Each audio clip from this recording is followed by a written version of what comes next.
قل هذه سبيلي أدعو إلى الله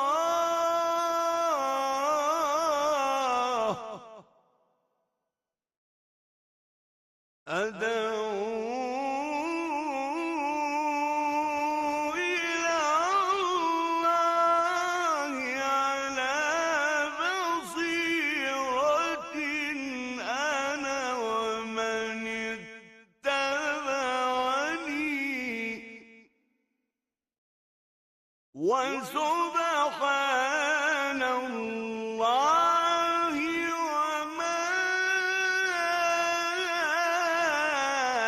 أنا من المشركين. بسم الله الرحمن الرحيم. إن الحمد لله نحمده ونستعينه ونستهديه ونستغفره ونعوذ بالله من شرور أنفسنا ومن سيئات أعمالنا.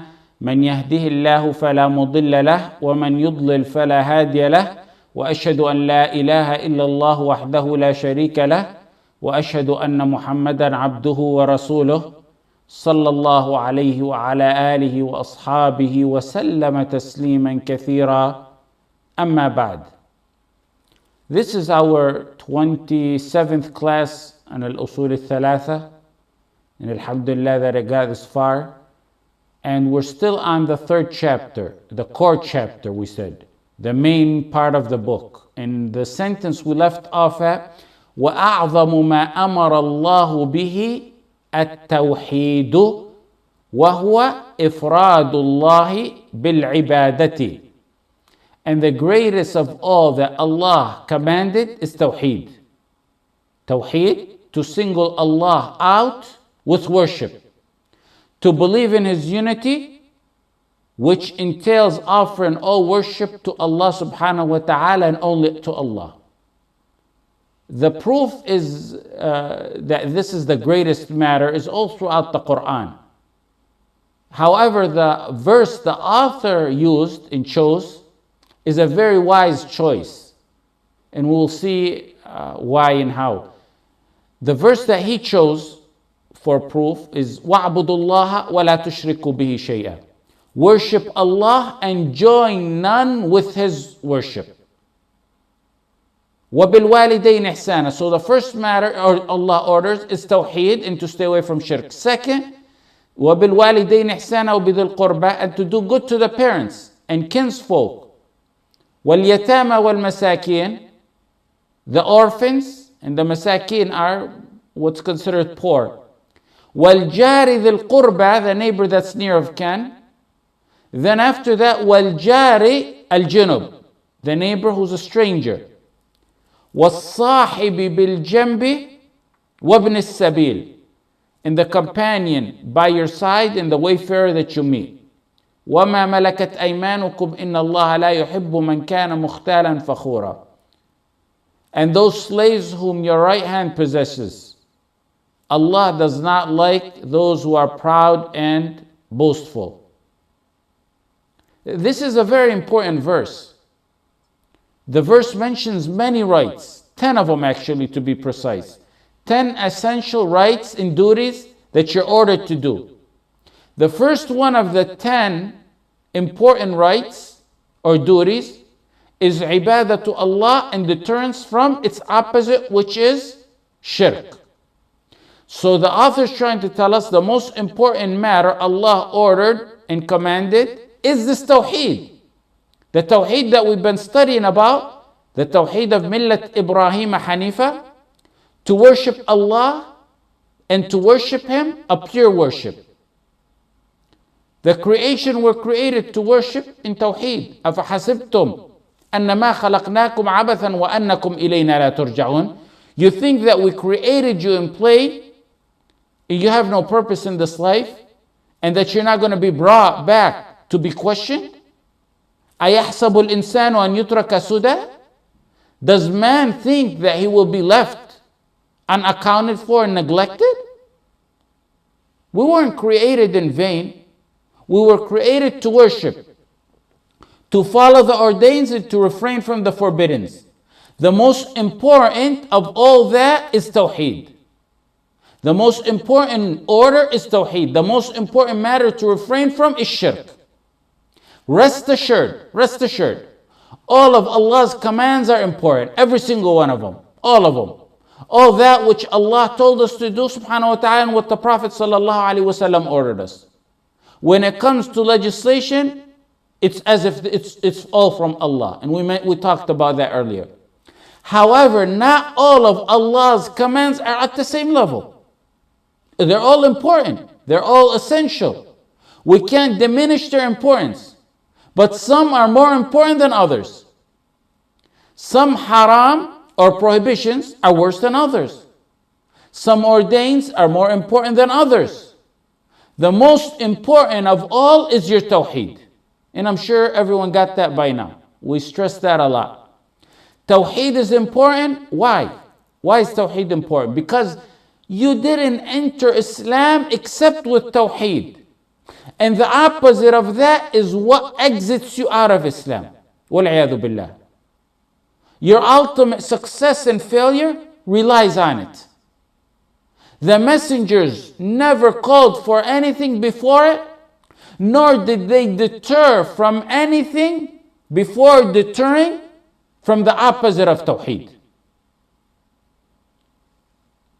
When the Prophet ﷺ used to send his Sahaba, فَلْيَكُنْ أَوَّلَ مَا تَدْعُوهُمْ إِلَيْهِ شَهَادَةُ أَنْ لَا إِلَهَ إِلَّا اللَّهِ. It was Tawheed that he ordered them to teach. Now let's take the definition of Tawheed. لغة, linguistically. It's a verbal noun from the verb وَحَّدَ يُوَحِّدُ. وَحَّدَ is something unified, something that's made into one. That's the linguistic meaning. Shar'an, the meaning for us, the Shar'i meaning, is to believe Allah is one with no associates, no partners. Singling out Allah Jalla Jalaluh with all that's particular to Him. You do not worship any prophet, nor any angel, nor any creation. You single Allah out alone in your worship, in your veneration, your longing, your love, your awe. And that's the pure Tawheed to Allah. Now, another related term commonly used in this area is Aqidah. Tawheed and Aqidah. We now got Tawheed. What's Aqidah? That comes from the word linguistically, لغة عقد الجمل. Tying something. When they used to tie the camel, you say عقد الجمل. When you affirm something, when you tie it, when you tie the knot. You know how you tie a knot very tight? That's how Aqidah has to be in your heart, which is Tawheed. That's why some refer to Tawheed as Aqidah, because you gotta tie it good in your heart. It's gotta be firm. Linguistically, the word was used in the Quran. لا يؤاخذكم الله باللغو في أيمانكم ولكن يؤاخذكم بما عقدتم الأيمان. The word عقدتم is used in its literal form in this verse. Allah does not hold you accountable for unintentional oath. But He holds you accountable for your firm oath. بما عقدتم الأيمان. عقدتم الأيمان. So you have firm oath, which is عقدتم الأيمان, or عقد اليمين. The firm oath is عقد اليمين. And then that's where Aqidah comes from. So the verse is trying to tell us that there's عقد اليمين, which is the firm yameen, and there's لهو اليمين, which is the unintended. You're held accountable for عقد اليمين, which is the affirmed yameen, the firm yameen that you give. That's the linguistic. So it's like tying a knot, affirming something. That is what Aqidah is linguistically. And that's where it comes from. You have to affirm your Tawheed. It has to be firm in your heart. And that's why Tawheed was called Aqidah. Now the Shar'i meaning, Shar'i meaning of Aqidah and Tawheed, they can be used interchangeably with each other. Aqidah is Tawheed, and Tawheed is Aqidah. That's really the bottom line of it. Aqidah in Tawheed means to have firm heart intent, a firm determination in the heart. You can't have but absolute firm belief. It has to be firm without no doubt. Raib, any type of it, any level of it, which is doubt, is not allowed. إنما المؤمنون الذين آمنوا بالله ورسوله ثم لم يرتابوا. The believers are those who believe in Allah and His Messenger, then have ثم لم يرتابوا means have no doubt. They have no doubt. You can't have no percentage of doubt in your Tawheed. Some define the Aqidah as slightly broader than Tawheed. Tawheed would be knowing your basics of your faith, what you really have to know. But then Aqidah, they defined it as broader in that you know the doubts, the disputes, the proofs, and how to respond to them. Meaning, Tawheed is knowing the bare minimum that you need to know with its proof. The Aqidah is a step higher over that, which is knowing what other sects say and how to respond to it, or other details that are secondary in this area. But in reality, they're both one, and the terms can be used interchangeably.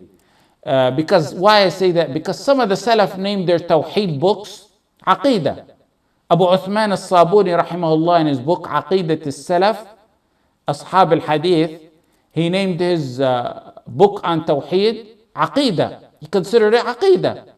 In the great Imam Al-Lalaka'i rahimahullah, شرح أصول اعتقاد أهل السنة والجماعة. شرح أصول اعتقاد أهل السنة والجماعة. He had a book on Tawheed. He called it اعتقاد, عقيدة. So they can basically be used interchangeably. The next point, we already went over the three types of Tawheed, so there's no need to go over it. However, one thing we need to understand is that Tawheed is not only affirmation, إثبات, you affirm. We don't only affirm that Allah is one, that's part of it, that's half of it. You can't have Tawheed except through denial as well, which is nafi. It's gotta go along with إثبات and nafi. A person's Tawheed is not complete if he says he bear witness to Allah alone. That's affirming, that's 50% of it. That's إثبات. He made it, he affirmed. He must also bear witness that none has the right to be worshipped except Allah. That's nafi, that's the other 50%. He must deny the right to be worshipped for everything besides Allah. He affirms it to Allah alone. He denies it from everyone else. That's nafi. Now that's the Tawheed portion of the author's statement. Then he said about shirk, after he talked about Tawheed, وَأَعْظَمُ مَا نَهَى عَنْهُ الشِّرْك.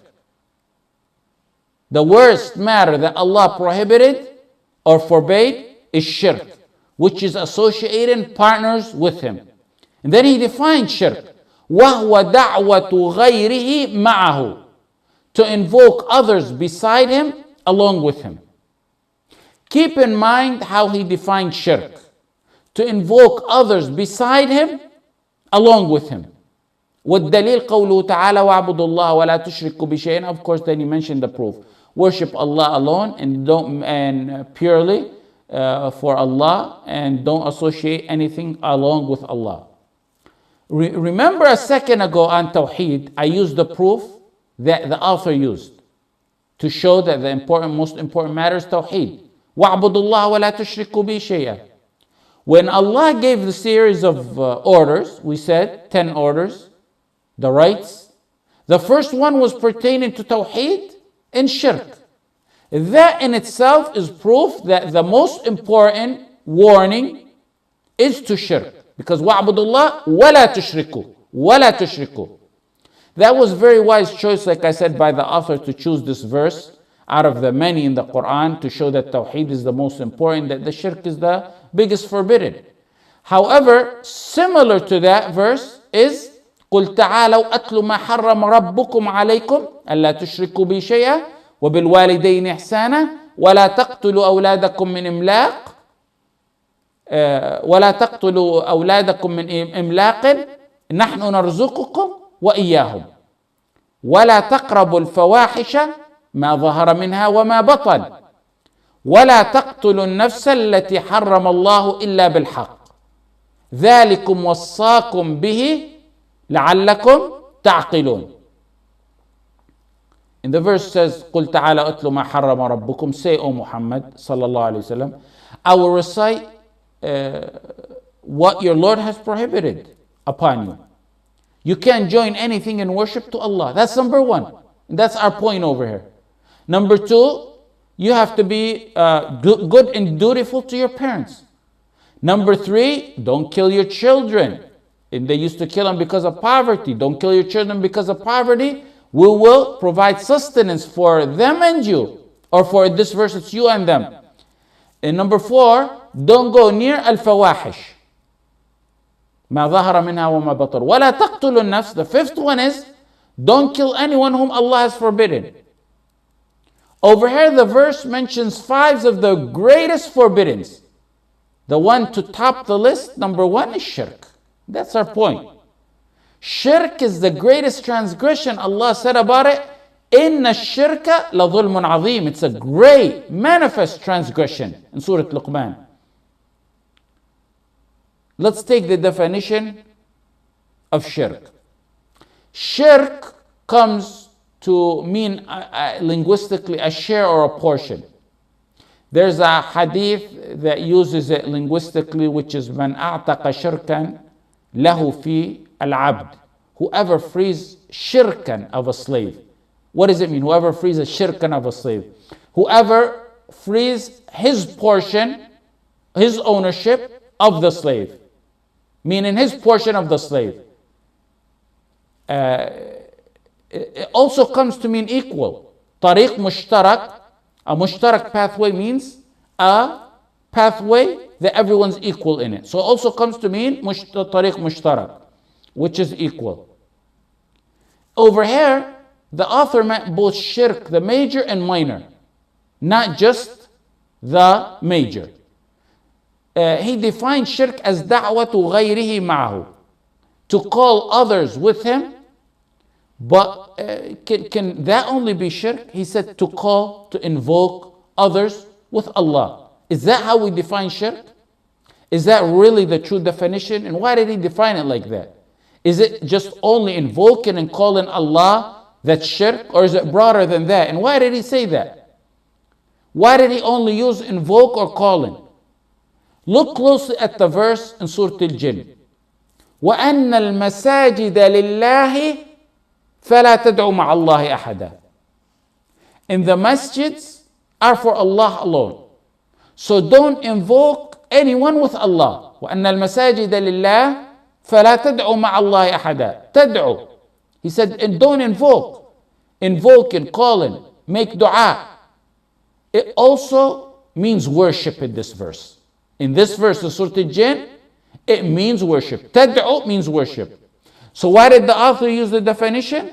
وَهُوَ دَعْوَةُ غَيْرِهِ مَعَهُ. He said shirk is to invoke others with Allah. Whereas shirk can be invoking in dua, and it could be in other matters of worship. Now the answer is, dua or invoking, the word tad'u in Arabic, comes in two ways. And the author here meant both ways, as in the verse in Surah Al-Jinn. First of all, is dua al-mas'ala. That's the regular type of invoking. When you say Ya Allah, that's dua al-mas'ala. Ya Allah, Ya Kareem, Ya Afu. When it starts with Ya, harf al-nida, that's dua al-mas'ala. You're invoking Allah. You're calling on Allah. You don't say Ya Ali, Ya Hussein, Ya Badawi. We don't say that. That's the first type of dua. The second type of dua is dua al-ibadah, which is the invocation of ibadah, which is every other type of ibadah. Every other worship outside of dua, outside of invocation. Meaning everything that comes without using the call, invocation, ya, dua, harf al-nida, is included, like salah, sacrifice, fear, hope, everything like that. So in a quick summary, dua comes to mean two definitions. Dua of invocation, which is preceded with the letter or word, yeah, when you call and invoke, the type of dua that we all know. And dua, the second one is dua of worship, which is every other type of worship. So when the author defines shirk as invocation of others with him, he means all type of worship, not just the traditional regular dua that we do. Just like it means so in the verse in Surah Al-Jinn, وَأَنَّ الْمَسَاجِدَ لِلَّهِ فَلَا تَدْعُوا مَعَ اللَّهِ أَحَدًا. The bottom line of all that is the greatest matter that Allah commanded is Tawheed. The most serious forbidden matter is shirk. Why? Why is it? If you look at it from every angle, it's the most important command. For the akhirah, Tawheed and shirk determine the everlasting abode. It's either success or failure based on your Tawheed. Jannah is haram. أنا مشرك. صحيح مسلم. من مات لا يشرك بالله شيئا دخل الجنة ومن مات يشرك بالله شيئا دخل النار. Whoever dies committing shirk will enter Jannah. Whoever dies committing with Tawheed will enter Jannah. Whoever dies committing shirk will enter Jahannam wal-'iyadhu billah. Tawheed determines the ultimate success or the ultimate failure. Jannah or Jahannam. Tawheed. إنه من يشرك بالله فقد حرم الله عليه الجنة ومأواه النار وما للظالمين من أنصار. Whoever commits shirk, Allah will make Jannah haram upon him. So it's what determines your life after, your final destiny. Tawheed also is important because it's the fitrah. فأقم وجهك للدين حنيفا فطرة الله التي فطر الناس عليه لا تبديل لخلق الله ذلك الدين القيم ولكن أكثر الناس لا يعلمون. In Surah Al-Rum, face your face on the deen, on Islam, both internally and externally, in matters of worship that are internally and externally. حنيفا للدين حنيفا, pure. فطرة الله التي فطر الناس عليها. Meaning, it's the fitrah of Allah. It's the natural instinct that Allah created people on. The hadith in Sahih Bukhari that everyone knows, كل مولود يولد على الفطرة. In another narration, على الملة. So anyone who's deficient or lacking or has a manipulated version of Tawheed, he has a tainted fitrah. That's the second. A third thing, Tawheed is the covenant that Allah took from the children of Adam in Surah Al-A'raf. وَإِذْ أَخَذَ رَبُّكَ مِنْ بَنِي آدَمَ مِنْ ظُهُورِهِمْ ذُرِّيَّتَهُمْ وَأَشْهَدَهُمْ عَلَى أَنفُسِهِمْ أَلَسْتُ بِرَبِّكُمْ قَالُوا بَلَى شَهِدْنَا أَنْ تَقُولُوا يَوْمَ الْقِيَامَةِ إِنَّا كُنَّا عَنْ هَذَا غَافِلِينَ. A fourth matter, Tawheed is the most essential ordained because if you were given the choice of a universe full of wealth and luxury with kufr, or a life on tiny crumbs of bread and Tawheed, it's Tawheed that you should choose, if you are wise. عن أنس بن مالك عن النبي رضي الله عنه عن النبي صلى الله عليه وسلم قال يقال للرجل من أهل النار يوم القيامة أرأيت لو كان لك ما على الأرض من شيء أكنت مفتديا به قال فيقول نعم قال فيقول قد أردت منك أهون من ذلك قد أخذت عليك في ظهر آدم ألا تشرك بي شيئا فأبيت إلا أن تشرك بي. In Sahih Bukhari and Muslim, Allah will tell a man from the people who were doomed to hell, if you were to have the globe of wealth, would you ransom that to be out? And of course, he's going to say, of course, Ya Allah. Allah subhanahu wa ta'ala will say, I asked you for much less than that. The covenant that I took upon you, I asked you for much less than that, and I refused, and you refused, and you committed shirk. Tawheed also is most important Because of it, Allah sent messengers. وَمَا أَرْسَلْنَا مِنْ قَبْلِكَ مِنْ رَسُولٍ إِلَّا نُوحِي إِلَيْهِ أَنَّهُ لَا إِلَهَ إِلَّا أَنَا فَاعْبُدُونِ in Surah Al-Anbiya. وَلَقَدْ بَعَثْنَا فِي كُلِّ أُمَّةٍ رَسُولًا أَنِ اعْبُدُوا اللَّهَ وَاجْتَنِبُوا الطَّاغُوتَ in Surah Al-Nahl. That's why Allah sent the messengers. Another reason why Tawheed. Tawheed is the most important because it was for Tawheed that Allah revealed the books. Alif Lam Ra كتاب أحكمت آياته ثم فصلت من لدن حكيم خبير ألا تعبدوا إلا الله إنني لكم منه نذير وبشير. A book that was revealed so that you can worship Allah. Tawheed was the first call to people. When the Prophet ﷺ sent Mu'adh to Yemen, I mentioned a few minutes ago, إنك تقدم على قوم من أهل الكتاب فليكن أول ما تدعوهم إليه أن يوحدوا الله. Let the first thing be that you call them to Tawheed. Tawheed is important because it's what divides people. It's what Wala and Bara is founded on. So Tawheed is more important than family bonds when it comes down to it. لا تجد قوم يؤمنون بالله واليوم الآخر يوادون من حد الله ورسوله ولو كانوا آباءهم أو أبناءهم أو إخوانهم أو عشيرتهم أولئك كتب في قلوبهم الإيمان وأيدهم بروح منه ويدخلهم جنات تجري من تحتها الأنهار خالدين فيها رضي الله عنهم ورضوا عنه أولئك حزب الله ألا إن حزب الله هم المفلحون. The surah of Wala and Bara in Surah Al-Mujadala, where the determining factor between family members is La ilaha illallah Muhammad Rasulullah.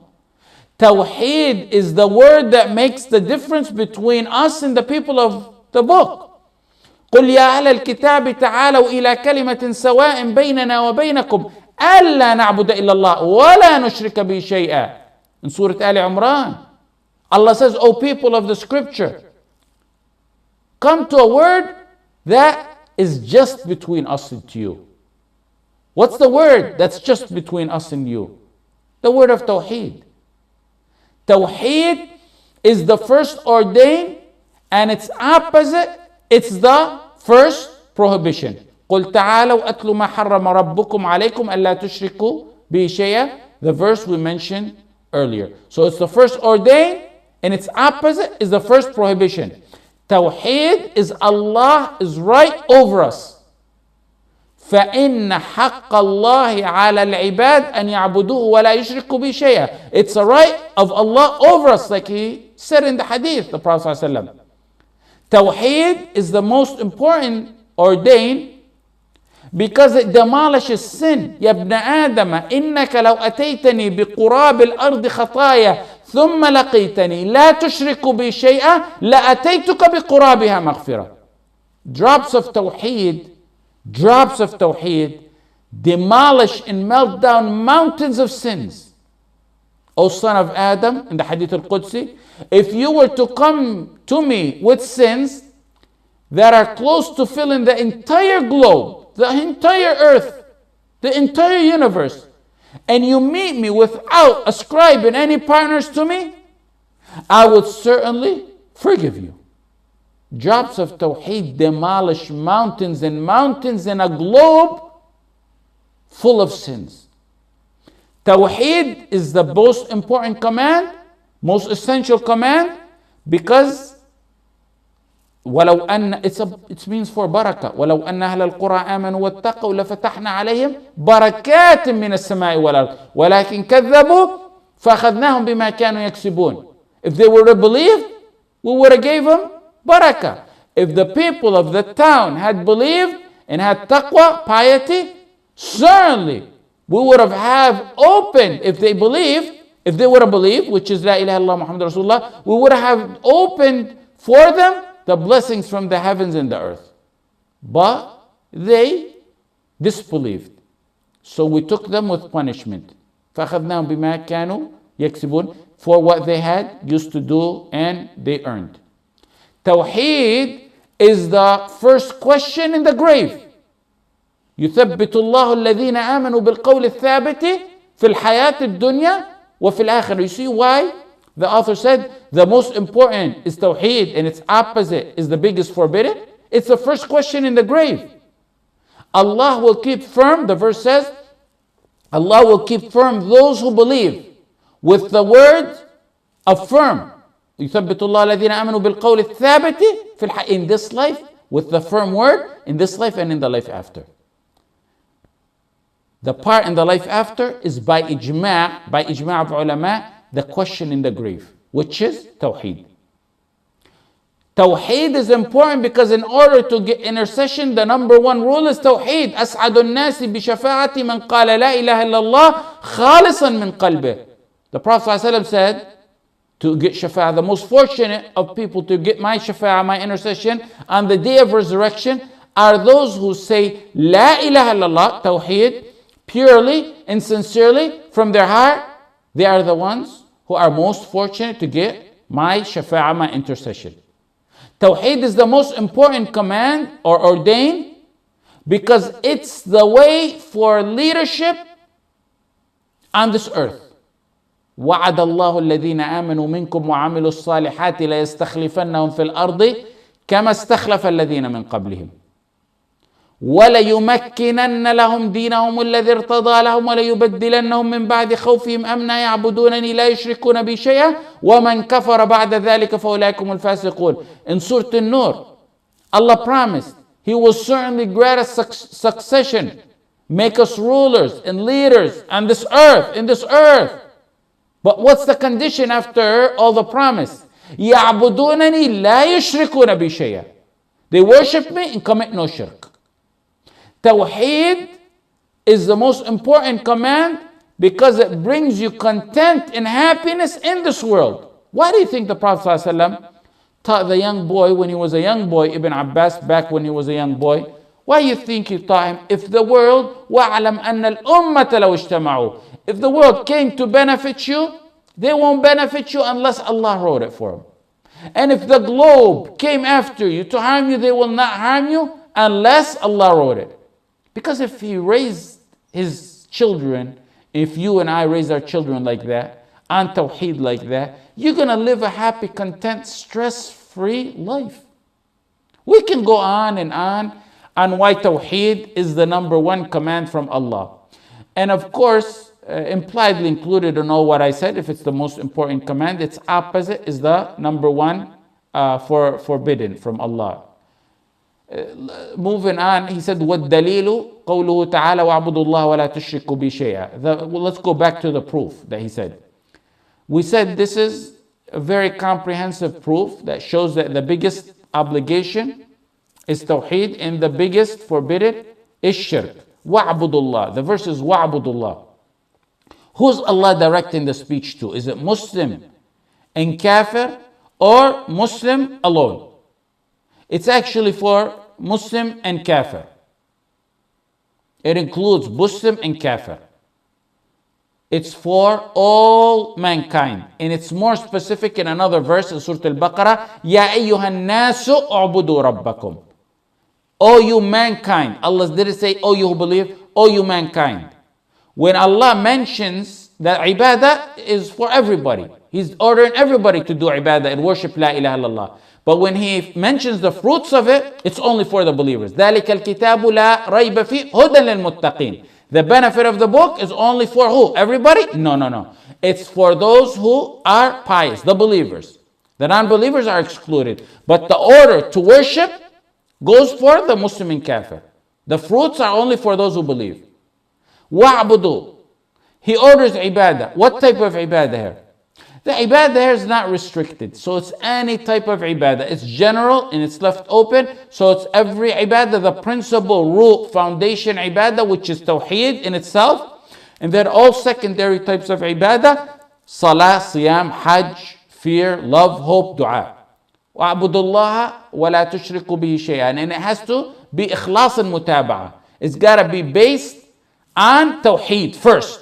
The pillar is Tawheed. The worship has to be based on Tawheed. If someone refers to as ibadah is worshiping other than Allah, it's null and void. It's false ibadah.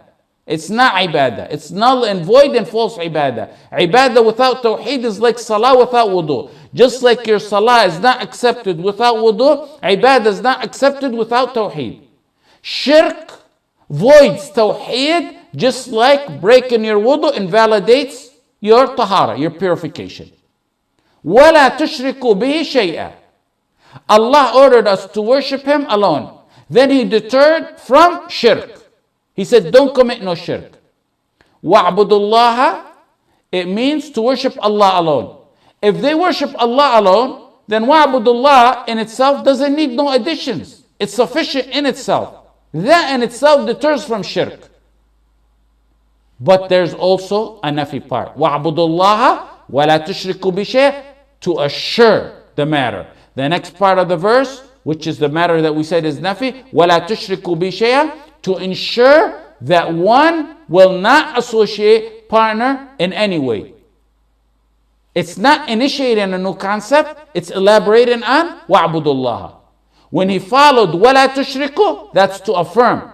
He's not initiating a new fact, but the fact was already established right there to worship Allah alone. وَلَا تُشْرِكُوا is to ensure. That's to show the importance of Tawheed and the danger of shirk. Now the shirk here include both minor and major.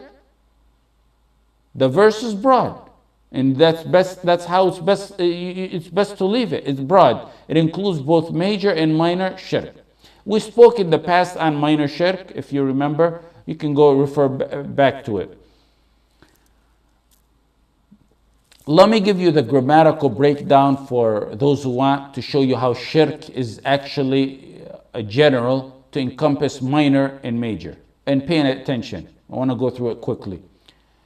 These are detailed grammatical benefits. You really don't have to know them unless it interests you. Some of the brothers here are interested in that. Maybe if we do an Arabic class in the future, it'll become much easier to understand. وَاعْبُدُ اللَّهَ وَلَا تُشْرِكُوا بِهِ شَيْئًا. Shay'a here is nakira. Nakira is a common noun. A common noun in the context of deterring makes it general.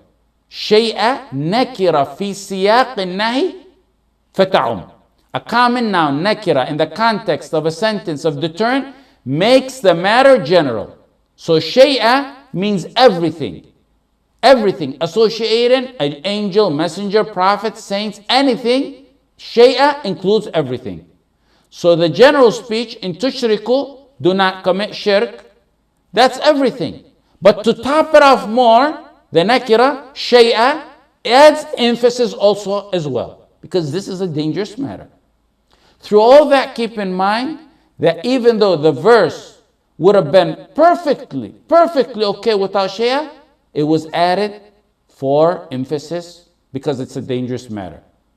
It's reiterated because it's a dangerous matter and because worship cannot be completed without staying away from shirk. The proper worship cannot be completed without staying from all forms of shirk, apparent and hidden, and that's an essential factor for your ibadah to be accepted. وَاعْبُدُ اللَّهَ. And the second one is to be in accordance to the Quran and Sunnah. Wa'budullah. In order for here, wa'budullah, the orders for wujub. Sometimes orders in the Quran and Sunnah are for wujub, sometimes for Sunnah. Here it's for wujub. Whoever does not worship Allah is an arrogant kafir. Kafir mustakbir. Whoever worships someone with Allah, with a partner, associates a partner, he's a kafir mushrik. Whoever worships Allah alone is a sincere Muslim, is a Muslim mukhlis. And that's the three categories. Now let's move on. The author said, إِذَا قِيلَ لَكَ مَا الْأُصُولُ الثَّلَاثَةِ التي يجب على الإنسان معرفتها فقل معرفة العبد ربه ودينه ونبيه محمدا. These are the three principles that you must know. If you're asked what are the matters, إذا قيل لك, if you're told what's the three principles, التي يجب على الإنسان معرفتها, that every human is obligated to know, فقل معرفة العبد ربه, know your Lord, your religion, and your prophet. And as you can see, this is the core, this is the heart of the book. What we took so far in this chapter, early on when I said we started chapter 3, that's just the introduction to the heart of the book, which is the main part. What are the three principles in Arabic? It's called usul. That's what the book is named after. Usul means something which other things are built or founded or based on. Aslu shajara, the trunk of a tree where branches spring from. Aslu jidar, the wall, the foundation of it is aslu. Well, the author introduced this part of the book in a question form. He said, and if you are asked, and why did he do it like that, which he didn't do in the past 2 chapters?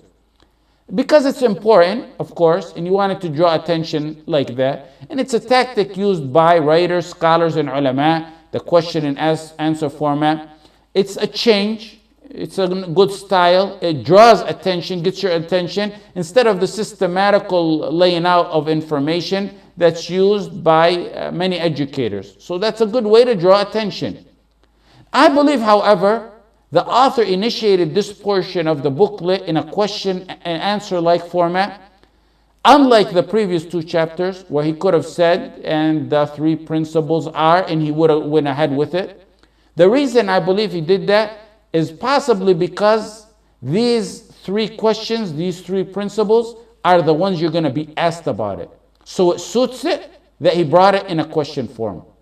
Everyone's going to be asked about it. Every human being is going to be asked. Every jinn is going to be asked about it. And the answer is what will make the determination if one is rich or happy. When you're asked about them in the grave, it's in a Q&A form. It's in a Q&A style. So it's very thoughtful to start this section off by making it a question. Starting the chapter like that, or this section like that. So everyone needs to know these questions. Learned, illiterate, doesn't matter. Educated, layman. Happiness and failure in both worlds depends on these principles. يثبت الله الذين آمنوا بالقول الثابت في الحياة الدنيا وفي الآخرة ويضل الله الظالمين ويفعل الله ما يشاء. The verse we took earlier. These are the questions that your Tawheed is based on. Memorizing them, anyone can memorize them. We would have only had to do 5 minutes in the first class and we would have been done if that was all Tawheed. Memorizing these questions is part of it. Applying them, living by them, and dying by them, that's the Tawheed that we want. That's the kind of Tawheed we want. That's why the author didn't just say here, say there's these 3 principles. He gave a strong introduction before he mentioned the 3 principles. Remember, we talked about Hanifiyya Millat Ibrahim and the importance of the just earlier today, how important Tawheed is and how dangerous Shirk is. If you get nothing, like I said, out of Tawheed except that you say it on your deathbed, La ilaha illallah, then you've succeeded. You've got a lot, you've got all you needed. That's the biggest change right there. And if you live by it and you die by it, and you go and pass over the first hurdle in this life, the first hurdle is the grave of the life after. The first hurdle, إن القبر أول منزل من منازل الآخرة فإن نجا منه فما بعده أيسر منه وإن لم ينجو منه فما بعده أشد منه. In Sunan al-Tirmidhi, the grave is the first hurdle or the first stage of the hereafter. Whoever saved from it, whatever comes after will be easier. But if he's not saved from it, whatever comes after is going to even be worse. So you pass the first hurdle in this life when you said La ilaha illallah on your deathbed, inshallah we all say it. Now the second hurdle, which is in the first stage of the life after. The Prophet ﷺ said, I've never seen a scene, but the grave is more frightening than it. The grave. Tawheed is your way out of it. Tawheed is your means to get through it. Tawheed, and namely these 3 questions.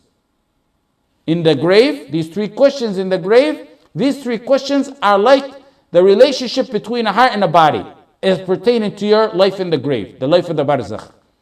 Just like the status of a well-being of the body depends on a healthy heart, كالعلاقة بين القلب والجسد, the status and well-being of the life after depends on what happens in the grave with those questions. If it's good, the questions, if you pass, whatever's after is better. And if not, وَالْعِيَاذُ بِاللَّهِ, whatever's after is worse.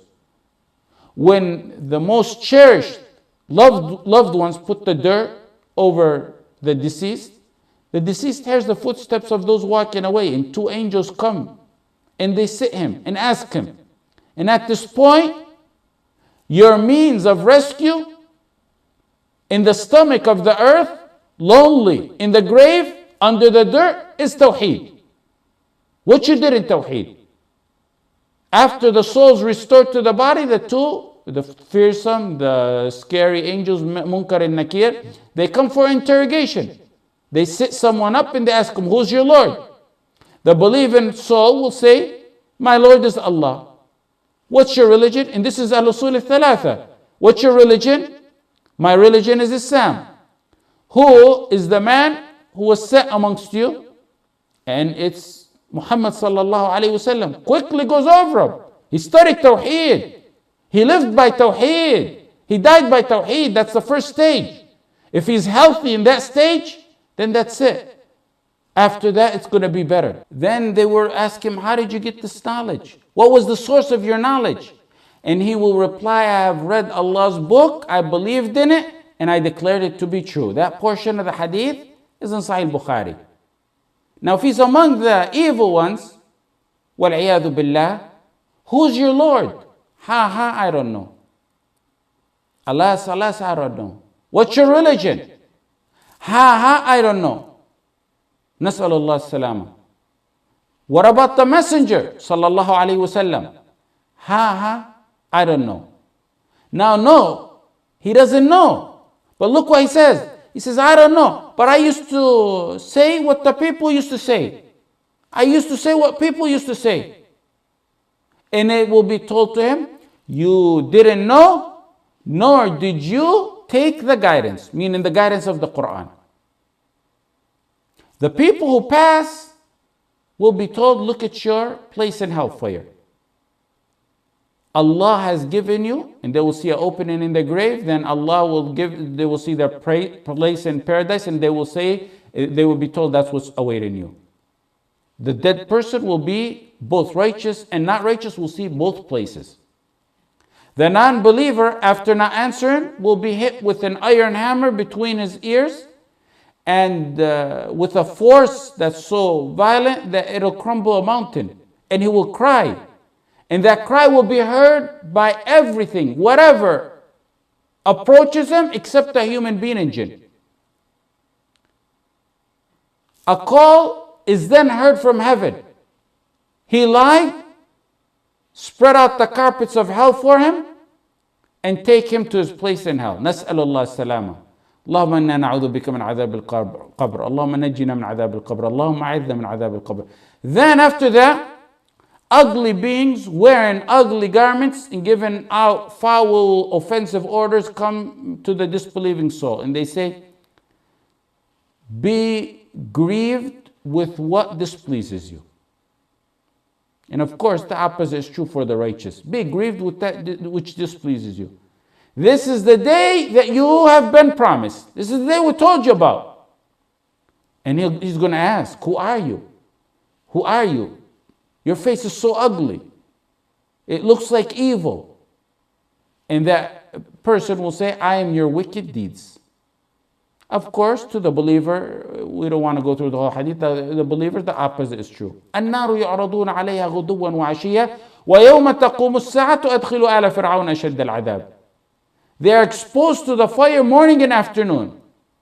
And on that day, when the hour will be established, when the judgment day is there, Pharaoh and his people will be entering the severest punishment. عن عائشة عن النبي صلى الله عليه وسلم قال إن للقبر ضغط لو كان أحد ناجيا منها لنجا منها سعد بن معاذ. The grave has a squeeze. If anyone was to be relieved from it, would have been Sa'd ibn Mu'adh. The man in Bukhari and Muslim, Prophet ﷺ says, اهتز عرش الرحمن لموت سعد. The throne of Allah shook for his death. He lived from 30 to 36 in Islam. He died 36 years old. 6 years was his age in Islam. 70,000 angels We're in his funeral procession.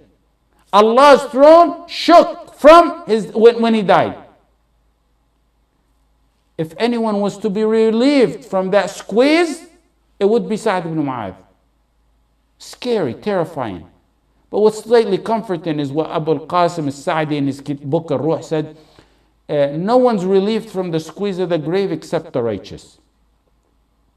They get a simple squeeze and then it's eased. But the disbelievers will get an ongoing, everlasting, powerful squeeze. Life on Tawheed, living on it, surviving on it, and dying on it so you can be resurrected on it is our goal, inshallah. Maybe I don't think I'll be here next week. I have some lectures to do. But my hope, inshallah ta'ala, is that we finish within less than 10 classes. Within 10 classes, we'll have this book done.